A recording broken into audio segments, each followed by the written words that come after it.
আল্লাহ বলেন হালাল বাইয়া হারামার রিবা, আল্লাহ ব্যবসাকে হালাল করেছেন আর সুদটাকে হারাম করেছেন। ব্যবসা হালাল আর সুদ কি বলুন হারাম। কিন্তু কোন ইমাম সাহেব যদি সুদের জন্য বক্তব্য রাখে, সেরকম যদি হয় তো পালি বন্ধ হয়ে যাবে। কি বন্ধ হয়ে যাবে বললাম? কারণ 95% মেয়েরা বর্তমানে গ্রুপ লোনের সদস্য। দরকার নাই বলবে, শুধু শুনতে পাই না জুমার দিনের ইমামের বক্তব্য, তাই পালিটা যায়। রাসূল কারীম সাল্লাল্লাহু আলাইহি ওয়াসাল্লাম বলেন, লানা রাসূলুল্লাহ সাল্লাল্লাহু আলাইহি ওয়াসাল্লাম আলা আকিলির রিবা ওয়া মাওকিলিহি ওয়া কাতিবিহি ওয়া শাহিদাইহি হুম সাওয়াউন। রাসূল অভিশপ্ত জানিয়েছেন, যারা সুদ খায়, যারা সুদটা দেয়, যারা সুদের জন্য মধ্যেখানে লেখালেখি করে, যারা সুদের জন্য সাক্ষী থাকে, এদের জন্য অভিশপ্ত জানিয়েছেন এবং সমস্ত ব্যক্তির গুনাহ একই রকমের হবে। কিন্তু আজকের লক্ষ্য করুন, মহল্লায় কেউ হয়তো আপনার এলআইসির এজেন্সি হয়েছে, কেউ হয়তো গ্রুপ লোনের সদস্যরা টাকা তুলে বেড়ায়, আবার কাউকে দেখতে পাওয়া যায় গোল্ড লোনের আপনার অফিস খুলেছে, আবার কাউকে দেখতে পাওয়া যায় গোল্ড লোনের অফিসে সে হয়তো কর্মচারী নিয়োগ হয়েছে, নামাজও পড়ে সুদও খায়, নামাজও পড়ে আবার সে ব্যাংকের কর্মচারী, নামাজও পড়ে আবার গোল্ড লোনের অফিসের কর্মচারী।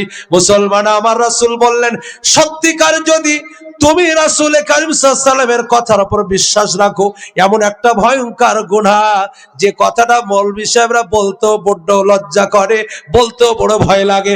রাসূল বললেন, কেউ যদি মায়ের সঙ্গে ব্যভিচার করে, তার সঙ্গে ব্যভিচার করে যে গুনাহ, তার থেকে সুদ খেলে রাসূল বলেছেন বেশি গুনাহ। আস্তাগফিরুল্লাহ বলুন। কিন্তু জাতি কোন রকমের সমস্ত কোরআন হাদিসের উপর খেয়ালই করে না। কেন?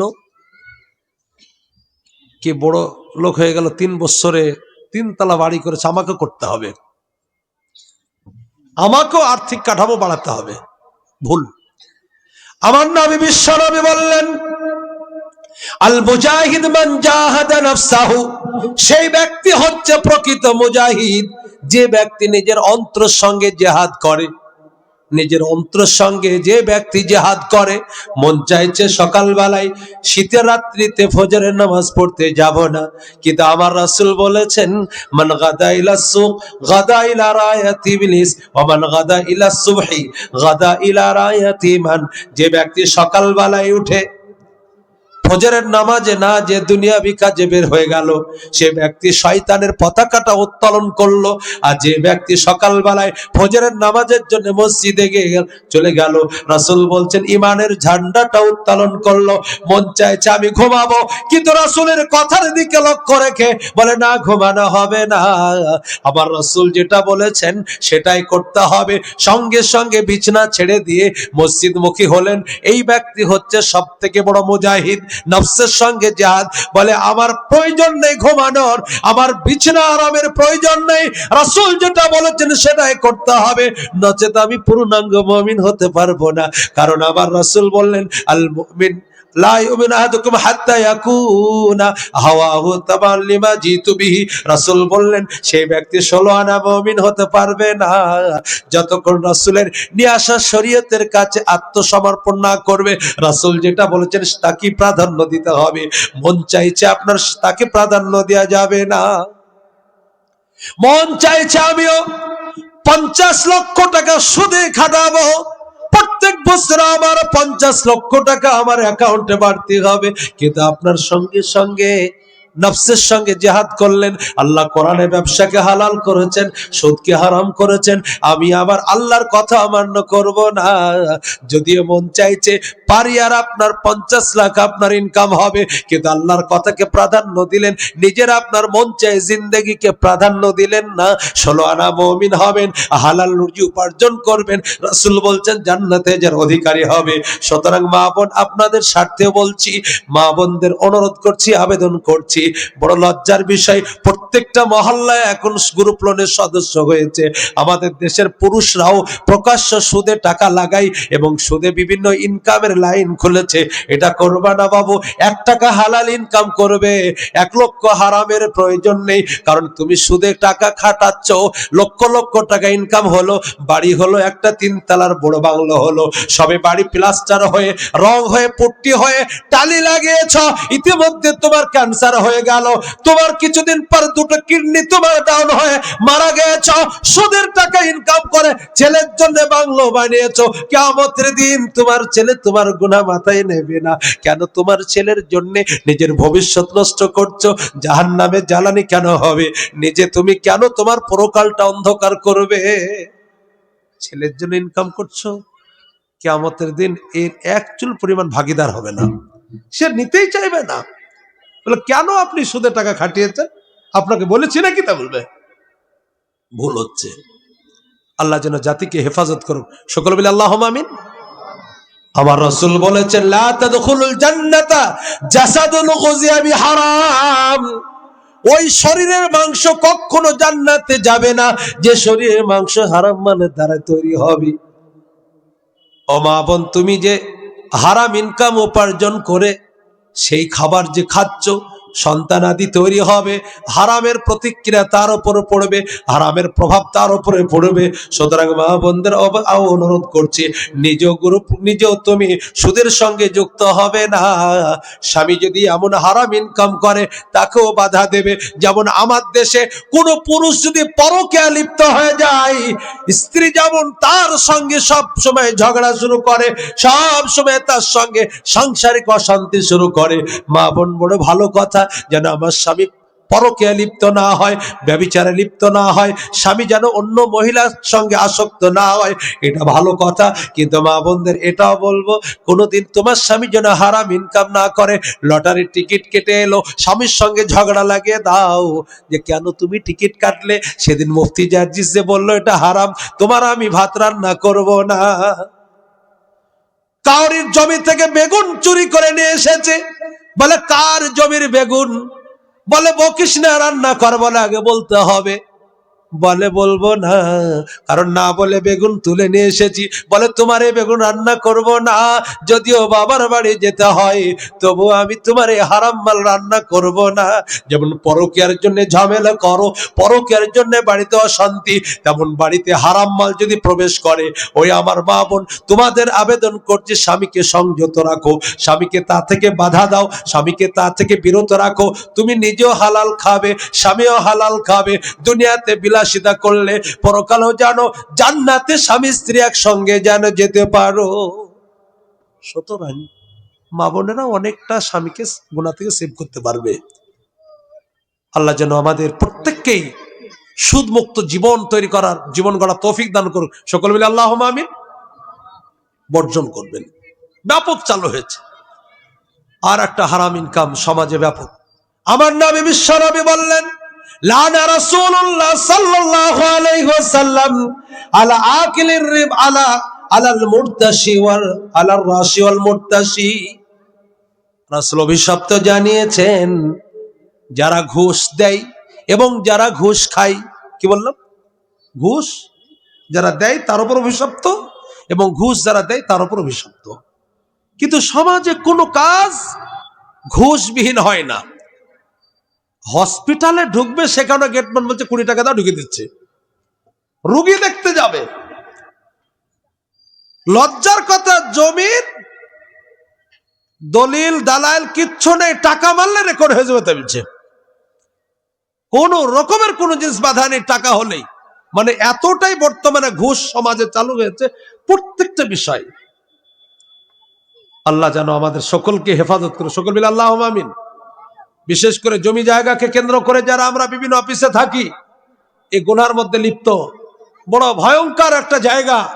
সত্যিকার অনুরোধ করছে, আবেদন করছি, লক্ষ লক্ষ টাকা মাসে ইনকাম করছো, ছেলের জন্য ভালো জায়গা কিনলে, বাড়ি করলে, স্ত্রীর জন্য সুন্দর একটা ভালো মনোরঞ্জন মানে পরিবেশের জায়গায় বাড়ি তৈরি করলে, সবে বাড়ি তৈরি হচ্ছে, ইতিমধ্যে তুমি অ্যাক্সিডেন্ট করে মরে গেলে, বাস কেউ খোঁজ না থাকবে না।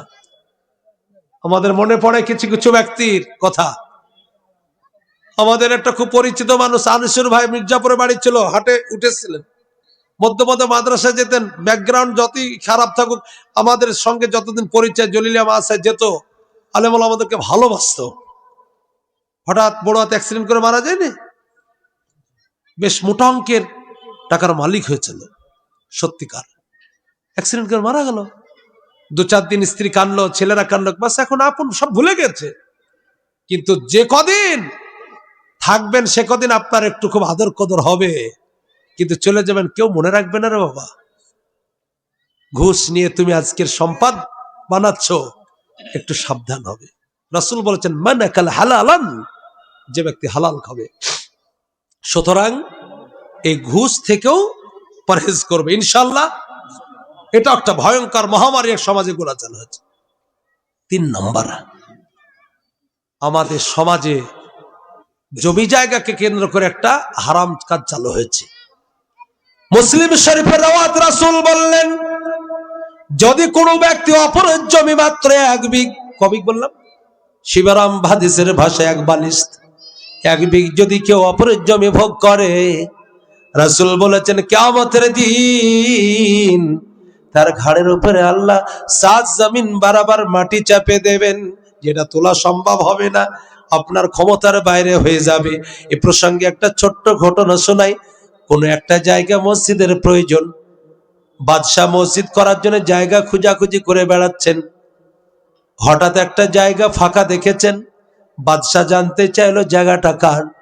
বলে অমুক মহিলা, তার স্বামী নেই, বিধবা, মেয়েটিকে ডাকো। মেয়েটিকে ডাকা হলো, বলো শোনো গো, এই জায়গাতে মসজিদ করার পরিকল্পনা নিচ্ছি, তুমি জায়গাটা দিলে বড্ড ভালো হয়। মেয়েটি বলছে হুজুর আমার একমাত্র ছেলেকে রেখে স্বামী মারা গিয়েছেন, আমার এই জায়গার ভবিষ্যতে ছেলে একটা সুন্দর পজিশনের জায়গা, এখানে দোকান করে ছেলের অর্থনৈতিক কাঠামোটা খেয়াল রাখবো, সেই জন্য আপনাকে আমার এই জায়গা দিতে মন চাইছে না। পার্শ্বের কিছু সচিবরা বলছে সাহেব নিজের জন্য তো জায়গা নিচ্ছেন না, আপনি মসজিদ বানাবেন, অন্য একটা জায়গা তাকে দিয়ে দেবেন, জোর করে মসজিদ বানিয়ে দেন, তার তো কিছু করার নেই, উনি তো একটা বিধবা মহিলা, তার হাতে কোনো শক্তি নেই, পাওয়ার নেই, ক্ষমতা নেই। আপনি তো নিজের জন্য নিচ্ছেন না, মসজিদ বানাবেন, জায়গাটা নিয়ে মসজিদ বানিয়ে দেন, কোনো সমস্যা হবে না। বাদশাহ প্রথমে কিছুই ভাবলো না, কথা মতো তাদের কথা মতো জায়গাটা ছিনিয়ে নিল। অমুক জায়গা তোমার জন্য রেখে দিলাম, সেখানে প্রয়োজন হলে ব্যবহার করবা। বাদশাহ খুব তাড়াতাড়ি সেই জায়গায় মসজিদ দাঁড় করে দিয়েছেন, মসজিদ নির্মাণ হয়ে গেল। মসজিদ এবার উদ্বোধন হবে আনুষ্ঠানিকভাবে, মসজিদের সমানে কি আপনার উদ্বোধন হবে, মসজিদ আপনার চালু হবে। অত্যন্ত শান শওকতের সঙ্গে, আভিজাত্যের সঙ্গে বাদশাহ তার মসজিদ উদ্বোধনের জন্য রওনা দিয়েছে। ইতিমধ্যে মেয়েটির সঙ্গে দেখা, বাদশাকে বলছে সাহেব ছোট্ট একটা আপনার কাছে আপিল আছে, আপনি কি মেনে নেবেন? এখনো ভলেন্টিয়ার ভাইদেরকে বলা হচ্ছে এখনো পর্যন্ত গ্রামের দোকানগুলো বন্ধ হয়নি, অতি শীঘ্রই তাড়াতাড়ি দেখুন। ভলেন্টিয়ার ভাইদেরকে বলা হচ্ছে যে আপনাদের দায়িত্ব পালন করুন। ভাই সব গ্রামের যে সমস্ত দোকানদারদের আমি আবেদন করব, কারণ এটা তো সকলের নিজের ব্যক্তিগত, কারোর এটা কোনো জিনিস নয়, প্রত্যেকটা গ্রামের মানুষই তো এটা চাইছেন যে আমাদের এই জালসাটা কামিয়াব হোক, আমাদের যা পুরো বছরতে ইনকাম হয়। সুতরাং এই ভলেন্টিয়ার্সদের বলবো সংযতভাবে বলবো, অশান্তি যেন না হয়। আর দোকানদারদের বলবো বলার আগে তোমরা যদি নিজ দায়িত্বটা করো অত্যন্ত ভালো হয়। বারবার মাইকে বলা হচ্ছে, আর মনে হয় আগে থেকে আলোচনা হয়ে আছে, তাহলে এটা তো কোনো রকম বারবার বলার যুক্তিই নেই। এরকম মাহল কিছু কিছু জায়গায় আছে। আমরা কিছুদিন আগে মালদাতে হয়, 1-1 ঘন্টা 1.5 ঘন্টা বাজার করে নিলে বাস উঠাও, মেন বক্তা উঠবে, এবার দোকান সব বন্ধ, এবার বক্তব্য শোনো, আর দোকান চলবে না। তো ভালো একটা আলোচনা, এতক্ষণ যা হলো হলো, এবার মূল জালসা শুরু হয়ে যাচ্ছে। তো এই জন্য আমার মনে হয় এটা নিয়ে বেশি মানে কি বাড়াবাড়ি করাটা ঠিক হচ্ছে না। তো বলছিলাম কি, মেয়েটা বাদশাহকে ডেকে বলছে সাহেব আপনাকে একটা ছোট্ট কথা বলবো, শুনবেন? বলে কি বলো, শুনবো। বলে সত্যি বলছেন? বলে হ্যাঁ, আমার সাধ্যের মধ্যে হলে আমি শুনবো। মেয়েটি বাদশাহকে একটু লোকালে ডেকে এনে বলছেন সাহেব এই বস্তাটার মধ্যে কিছু মাটি রয়েছে, বস্তাটা আমার কাছে একটু তুলে দিলে ভালো হয়। জীবনে কোনোদিন বাচ্চা কাজকর্ম করেনি, কিন্তু মেয়েটা যেহেতু বলছে, কথাও দিয়েছে, তার কথা শুনবো। অনেকক্ষণ ধরে বস্তাটা উঠানোর চেষ্টা করছে, অনেকক্ষণ ধরে সে চেষ্টা চালালো, ক্লান্ত শ্রান্ত, চেহারাতে ঘাম বেড়ে যাচ্ছে, লাল হয়ে গেছে, পারছে না। মেয়েটা বলছেন, সাহেব সামান্য এক বস্তা আপনি মাটি আজকে উঠাতে পারছেন না, কিয়ামতের দিন আমার আল্লাহ যখন আপনার ঘাড়ের ওপরে সাত জমিন বরাবর মাটি চাপাবেন, তখন আপনি কিভাবে সহ্য করবেন, কিভাবে উঠাবেন? বাচ্চার ব্রেন খুলে গিয়েছে, বলে আমি ভুল করেছি রে মা, সত্যি আমার দ্বারা এটা জুলম হয়েছে, অত্যাচার হয়েছে, আমি ভুল করেছি। ভুল এখনো শোধরানো যাবে, যেহেতু মসজিদ উদ্বোধন হয়নি, সেখানে এখনো নামাজ চালু হয়নি, আমি সেই জায়গায় আর আমি মসজিদ চালু করব না, আমি তোমাকে তোমার নিজস্ব জায়গা রিটার্ন দিলাম, ফিরিয়ে দিলাম। জোরে বলুন সুবহানাল্লাহ। ওগো মুসলমান, বড় লজ্জার কথা, আজকের কিছু মানুষ যারা মাঠে আবাদ করে, 7 কাঠা জমির আল কোবাতে 3 বছর পর বেটা 9 কাঠা বানিয়ে ফেলেছে, নিজেরও না, ভাগে করে খায়। কিন্তু ওর আলকুবান এমন অভ্যাস, ওকে মানা করলে শোনেন, একটা ঘাস ঝাড়ছি দাবিছে না, ভুল হচ্ছে, ওটা হারাম হচ্ছে খাবার, পরহেজ করবো তো ইনশাল্লাহ, বলুন না, এই হারাম কাজে লিপ্ত হব না। 3টা হলো। আমার আল্লাহ বললেন, ইন্নামা হাররামা আলাইকুমুল মাইতাতা ওয়াদ-দামা ওয়া লাহমাল খিনজির ওয়া মা উহিল্লা বিহি লিগাইরিল্লাহ ফামান ইসতারা গায়রা বাগ ওয়ালা আদ ফালা ইতমা আলাইহি। মুসলমান, এখানে আমার আল্লাহ 3টে জিনিসকে হারাম করেছেন, 2টো বিষয়কে আপনারা 4টে বিষয়কে হারাম করেছেন, কিন্তু 3টে বিষয় আপনারা সকলে জানেন। আমার আল্লাহ কোরআনে কারিমের মধ্যে বলেন, নিঃসন্দেহে হারাম করা হয়েছে তোমাদের উপরে মুর্দারের মাংস, যেটা বিনা জবাই করে মারা গিয়েছে, সেই পশুর মাংস খাওয়া চলবে না। 1.5 কিলো ওজনের একটা দেশি মুরগি মোটর বাইকের নিচে পড়ে জবাই করার আগে যদি মারা যায়, যতই কৃপণ মুসলমান হোক কখনো খাবে না, কারণ জানে এটা মুর্দারের মাংস, ইসলামে জায়েজ নয়। অদ্দামা প্রবাহিত রক্ত, জবাই করার সময় গড়গড় করে গরুর রক্ত, ছাগলের রক্ত, মুসলমান কোনদিন ওটাকে ধরে খায় না, খ্রিস্টানরা খায়। আমি 1 বছর তামিলনাড়ে ছিলাম পড়াশোনা করার উদ্দেশ্যে, তো সেখানে খ্রিস্টানদের কিছু বসবাস আছে, ওই জবাই করার সময়তে ওরা ওই রক্তটা ধরে একটা বাটিতে, আর রক্ত বেশিক্ষণ থাকলে একটু মানে কি বসে যায়, জমে যায়, হোটেলে রান্নার সময় ওটাকে আপনার কেটে কেটে ওটা দেয়, রান্নাটা টেস্টি হয়। এই জন্য সেখানকার হোটেলে এটা খাওয়াটা খুব দুষ্কর। খ্রিস্টানদের জবাই জায়েজ, কিন্তু এই রক্তটা তো জায়েজ নেই, এই জন্য এটা খুব কষ্টকর ছিল যে কোনো হোটেলে খাওয়া।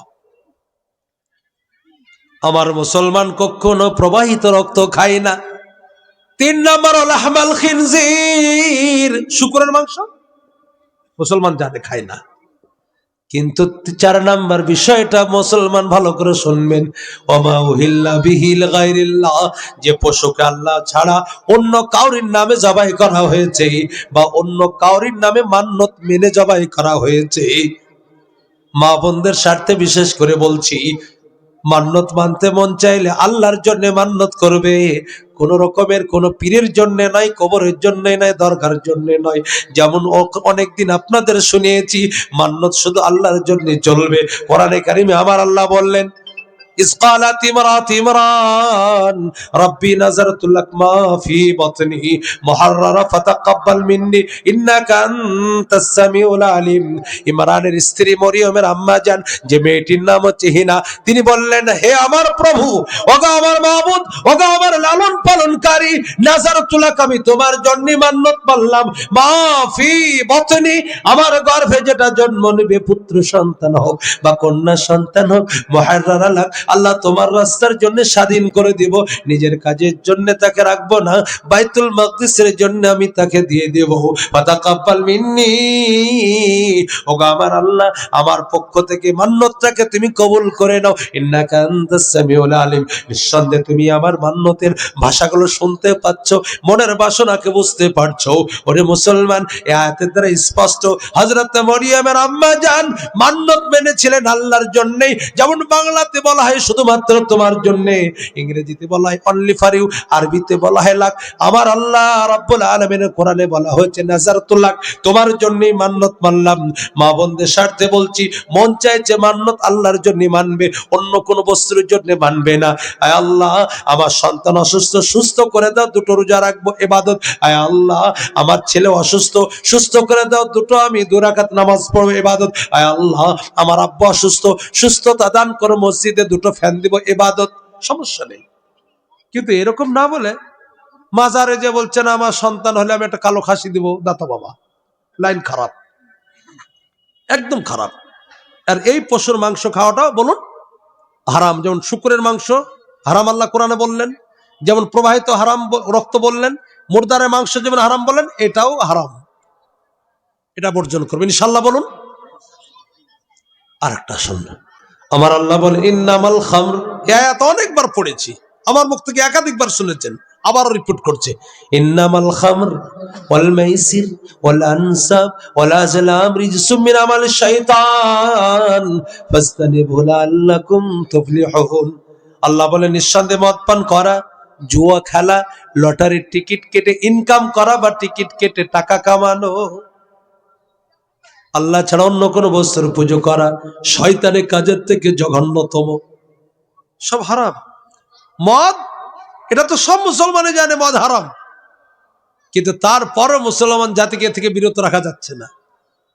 পিকনিক করার নাম করে গঙ্গার পাড়ে চলে যায়, পুরো রাত্রি ডিজি বাজায়, নাচে, মদের বোতল হাতে থাকে। আফসোস।